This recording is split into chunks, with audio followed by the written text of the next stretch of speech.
And our next guest started a health food empire after helping his friend with a smoothie stand on the New Jersey shore.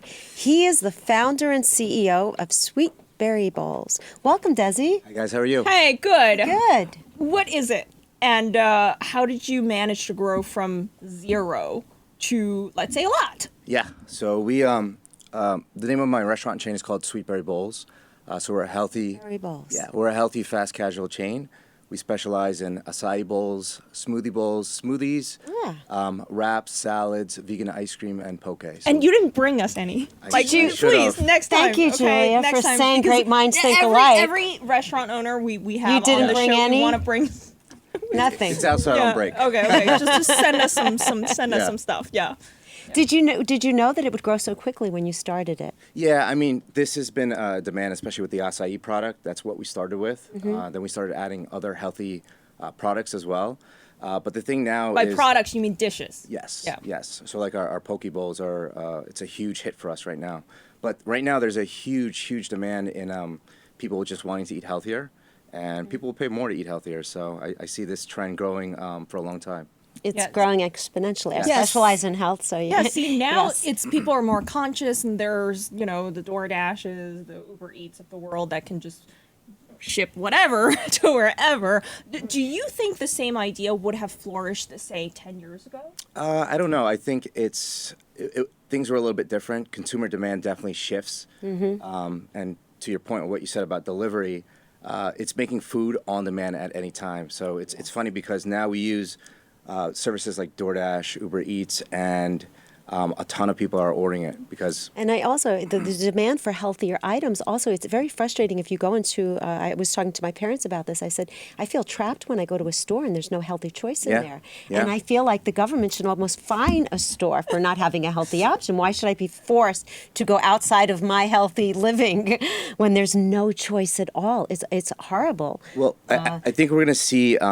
fortunately, the reverse of that, because a lot of the bigger fast food chains are trying to Yes. offer more healthier products. It's like getting there. McDonald's. And what's really big now is plant-based options. So what we're seeing is a lot of, not vegetarians or vegans, I think that sector is growing, but people that eat meat are more willing to eat plant-based options as well, too, Yes. which is pretty cool. And how did you get started? You look fit. Yeah. Was it just a natural interest in fitness and health, or something else? Yeah, I've always had an interest in fitness and health, and a couple years back, I founded Sweetberry, and right off the bat, a lot of my friends and family got involved, and we ended up opening stores in our first year from Florida to Chicago and all over New Jersey.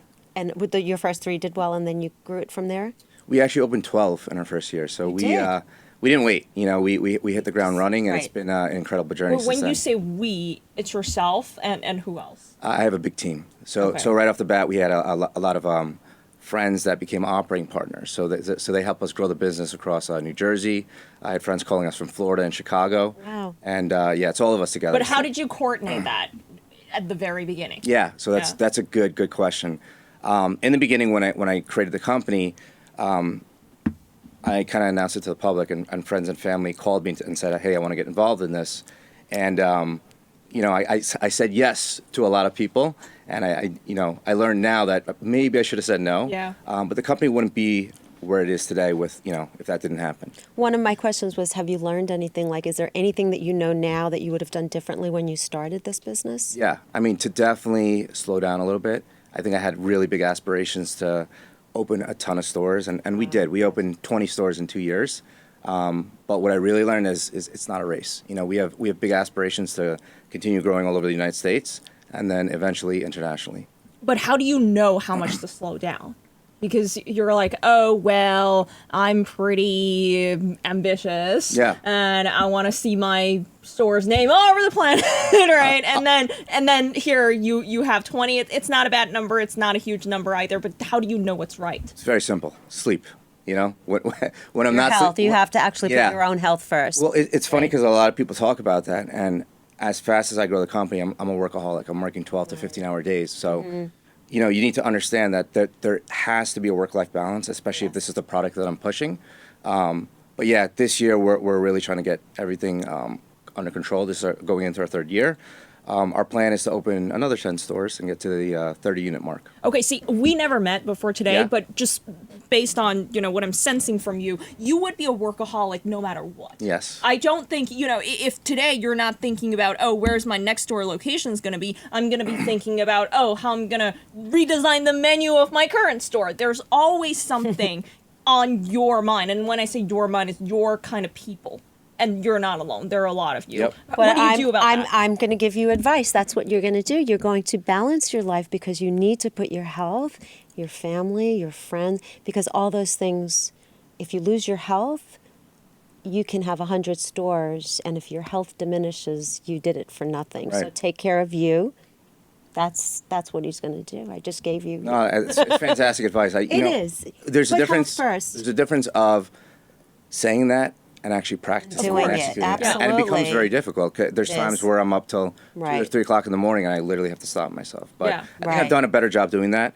And it's about surrounding yourself with a really good team too that understands that work-life balance. Yes. And there's times where we literally have to say to each other, "Hey, let's shut it off. Let's Yes, do shut normal down. things." So Yes. Okay, last thing I need to ask before we let you go is you said at the beginning that, okay, you have all these friends and family members who want it in, and you're not the first person who said it. Okay, in hindsight, that's not a good thing to do. So for everybody else who have friends and family calling them, which is a great place to be at, Right.